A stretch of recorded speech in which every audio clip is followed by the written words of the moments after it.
Imagine you're 10,000 feet up a mountain, freezing cold, or stuck in a war zone with no kitchen for days, or even floating in space. What do you eat? The answer is one of the most incredible inventions in human history. Dry rations. Compact, long-lasting meals that have kept armies moving, explorers alive, and astronauts fed for centuries.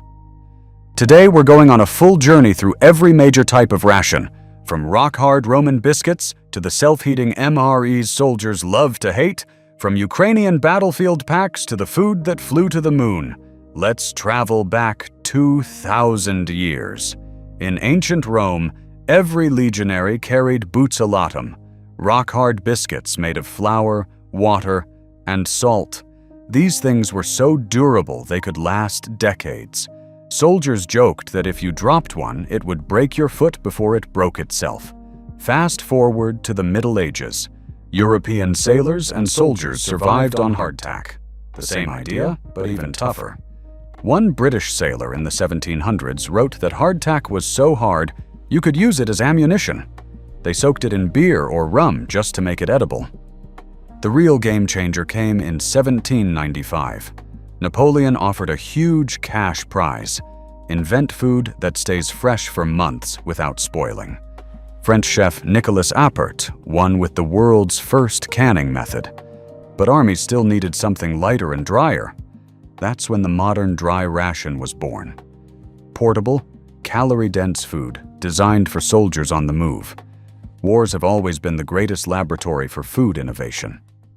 But the 20th century turned rations into science. World War II was the golden age of ration development. The United States created the K-Ration in 1941, the first truly modern individual meal.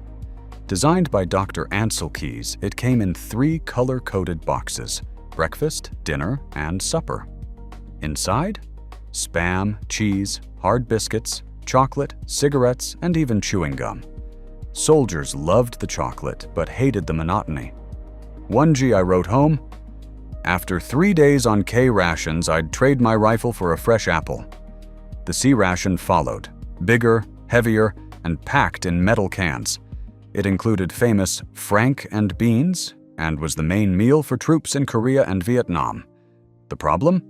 The cans were heavy, and the food often tasted like tin.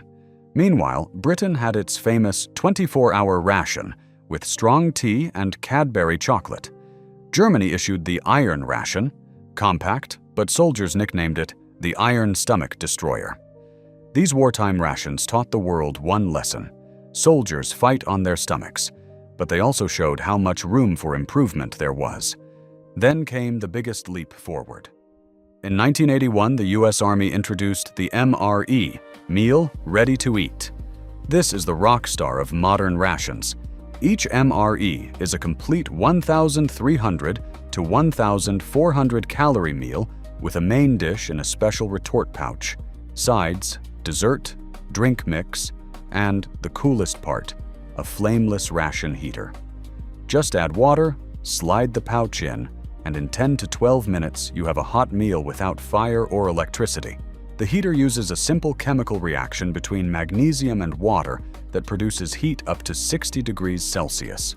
Today, there are over 24 standard menus, plus vegetarian, kosher, and halal versions.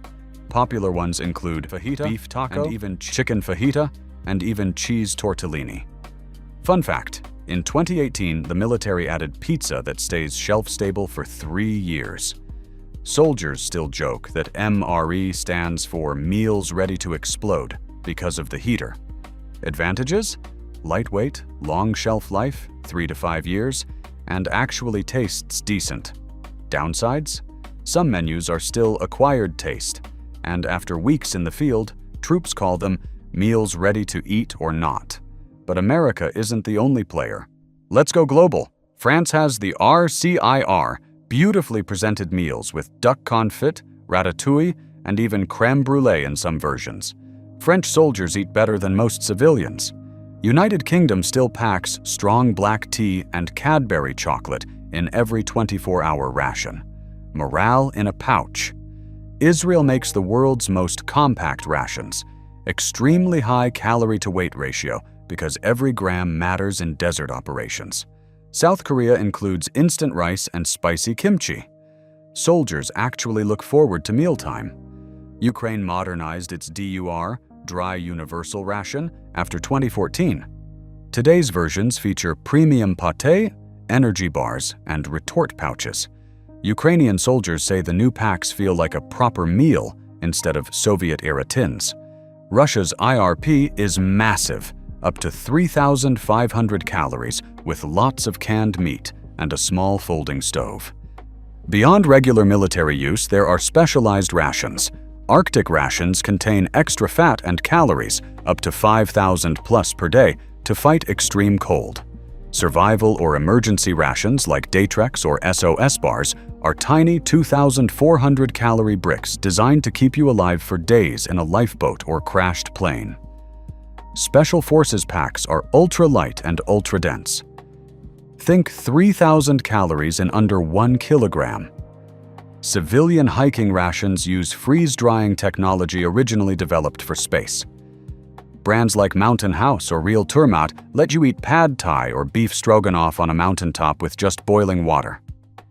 Then there's the most extreme environment of all: space. In 1961, Yuri Gagarin became the first human in space and the first to eat from a toothpaste-style tube, borscht and applesauce. NASA quickly advanced. Apollo astronauts ate freeze-dried food and even had wet meals. Buzz Aldrin and Neil Armstrong celebrated the moon landing with bacon cubes and coffee. Today, on the International Space Station, astronauts enjoy over 200 different foods. Everything is specially packaged so crumbs don't float into air vents. Favorite items? Shrimp cocktail, tortillas, and even ice cream sandwiches. Freeze-dried, of course. SpaceX now adds pizza and hamburgers for its crews. The technology that feeds astronauts is the same freeze-drying used in your hiking meals. Space literally improved your trail food. Dry rations have gone mainstream. Hikers, preppers, and disaster preparation enthusiasts are buying MREs and freeze-dried meals by the case. They've saved countless lives in wars, natural disasters, and expeditions.